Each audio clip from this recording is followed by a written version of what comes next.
Ortimdagi Jar stadioni haqiqatda tumanli Albionni eslatadi. O'zi oxirgi paytlarda nafaqat Jar stadioni, balki poytaxt Toshkentda futbol vatani Angliya ob-havosini his qilish mumkin. Kutilganidek, bugungi dayjestimizda ham Angliyada to'p tepayotgan yagona o'zbekistonlik futbolchi, Yevropaning top klublari nishonida bo'lib turgan Rossiyadagi o'zbek wunderkindi va o'z garajini gelik bilan to'ldirgan Eronda to'p tepuvchi milliy terma jamoa yetakchisi haqida so'z yuritamiz. Assalomu alaykum.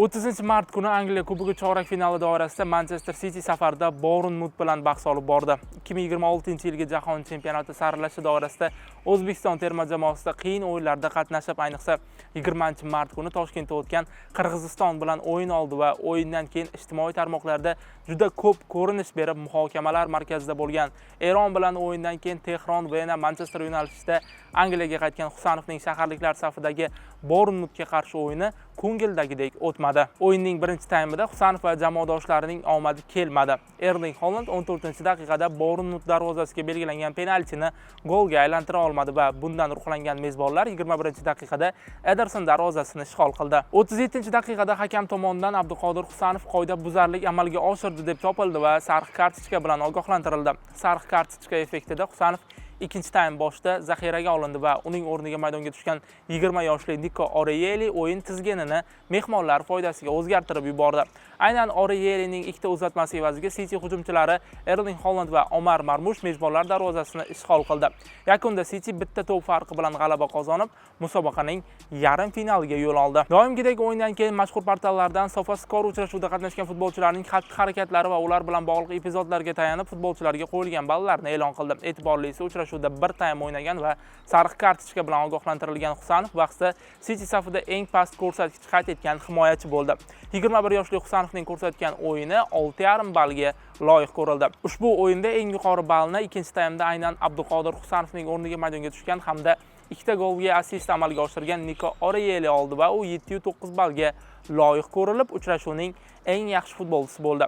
Bahsda eng past bahoni Bournemouth wingeri Semenyo oldi va u 5,2 ballga loyiq ko'rildi. Arsenal klubi va Angliya terma jamoasi sobiq futbolchisi Ian Wright, Manchester City himoyachisi o'zbekistonlik futbolchi Abduqodir Husanov shaharliklar uchun istiqbolli futbolchi ekanligini aytdi. Bu haqda u Bournemouth Manchester City o'rtasidagi o'yin oldidan tashkil etilgan studiyada so'z ochdi. Abduqodir Husanov Manchester City uchun juda istiqbolli futbolchi deydi Wright. Ma'lumot o'rnida 21 yoshli o'zbekistonlik futbolchi shaharliklar tarkibida 9 ta o'yinda maydonga tushib, bitta gol urishga muvaffaq bo'ldi.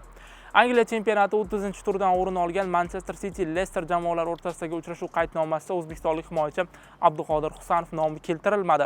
Ma'lum bo'lishicha, Husanovda jarohat yo'q va shaharliklar ustozi Pep Guardiola shunchaki o'zbekistonlik 21 yoshli futbolchiga dam berishga va uni keyingi turda bo'ladigan Manchester United bilan o'yinga asrashga qaror qilgan. Manchester United Manchester City o'yini 6-aprel kuni o'tkaziladi. Mazkur derbi Angliya chempionati 31-turdan o'rin olgan bo'lib, bahsga afsonaviy Old Trafford stadioni mezbonlik qiladi. Bahs Toshkent vaqti bilan 20:30 da start oladi. Moskvaning CSKA klubi va O'zbekiston milliy terma jamoasi vingeri Abbosbek Fayzullayev top 5 ligalari jamoalari e'tiboriga tushdi. 21 yoshli futbolchiga Yevropaning bir nechta klublari qiziqish bildirmoqda, ammo hozircha ushbu jamoalarning nomi oshkor qilinmagan. Avvalroq Fayzullayev Germaniyaning Bavariya klubiga o'tish haqidagi mish-mishlar tarqalgan edi. Turkiyaning nomdor klublaridan biri Galatasaray klubi ham Fayzullayev xizmatlariga befarq emasligi ma'lum.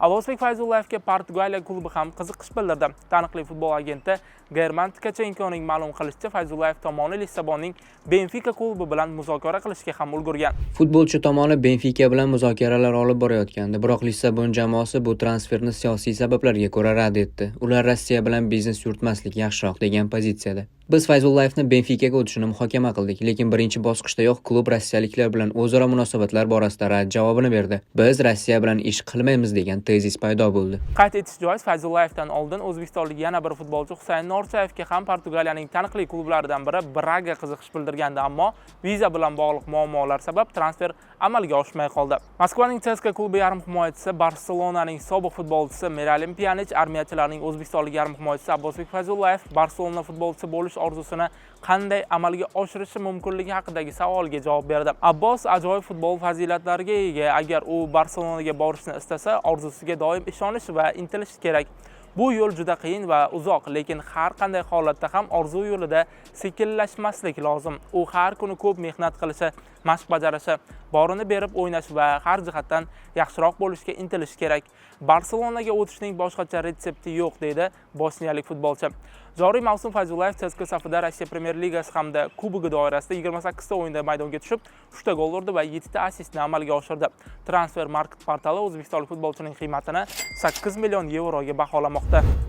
Ortda qolayotgan haftada tarmoqlarda O'zbekiston milliy terma jamoasi bosh murabbiyi Timur Kapadze, terma jamoa a'zosi Jaloliddin Masharipovni Qirg'iziston bilan o'yindagi qizil kartochka sabab bildirgan izohi uchun terma jamoadan chetlatishga qaror qildi degan mazmundagi xabarlar tarqaldi. Qalampiruz holatga aniqlik kiritish maqsadida O'zbekiston terma jamoasi ustozi Timur Kapadze bilan bog'landi va murabbiy bunday xabarlar haqiqatan mutlaqo yiroq ekanini tasdiqladi. Tarmoqlarda hazillashib, balki 1-aprel hazilini uyushtirishayotgandir. Bunday xabarlar mutlaqo yolg'on. Masharipov bilan aloqamiz juda yaxshi, deydi Kapadze. O'z navbatida Qalampiruz ham o'z kuzatuvchilaridan norasmiy sahifalarning tasdiqlanmagan xabarlariga ishonmaslikni so'rab qoladi. Qayd etish joiz, Masharipov Qirg'iziston bilan o'yindan keyingi intervyuda raqib futbolchi qizil kartochka olganini, o'yin davomida payqamagani, raqib jamoada bir kishi kam ekanini, zaxiraga olingach bilganini aytgandi. Masharipov mavzusidan uzoqlashmaymiz. Ortda qolayotgan haftada Jaloliddin Masharipov Mercedes-Benz G-Class, ya'ni Gelik avtomobilini sotib oldi. Masharipov oq rangli Gelik suratini Instagram sahifasiga joyladi. Ma'lumotlarga ko'ra, ushbu ulovning narxi taxminan $350 ming turadi.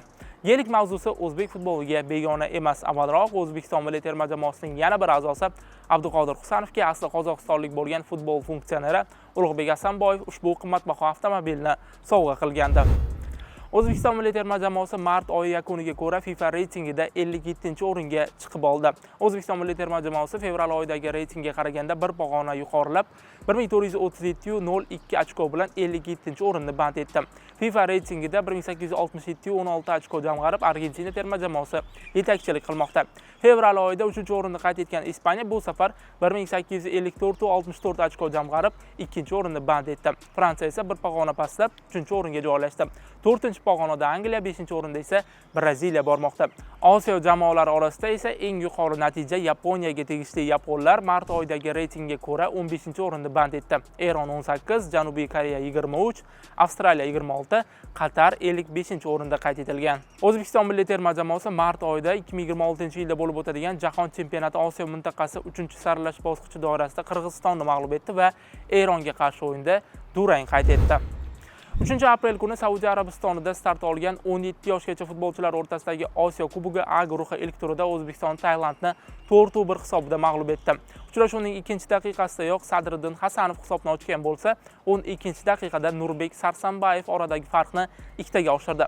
Taym yakunida, ya'ni 40-daqiqada tailandlik futbolchi Silvia Meksis hisobni qisqartirdi. 80-daqiqada Asalbek Aliyev O'zbekistonning 3-goliga mualliflik qildi. 85-daqiqada Abubakir Shukurullayev yakuniy nuqtani qo'ydi. 4-1.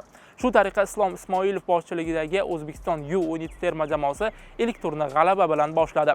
O'zbekiston U17 terma jamoasi navbatdagi turni 6-aprel Xitoyga qarshi o'tkazadi. Ushbu o'yin Toshkent vaqti bilan 20:00 da start oladi. Qayd etish joiz, Xitoy ustidan qozonilgan g'alaba o'zbekistonlik o'smirlarga shu yil Qatarda o'tadigan jahon chempionatiga yo'llanmani taqdim etadi.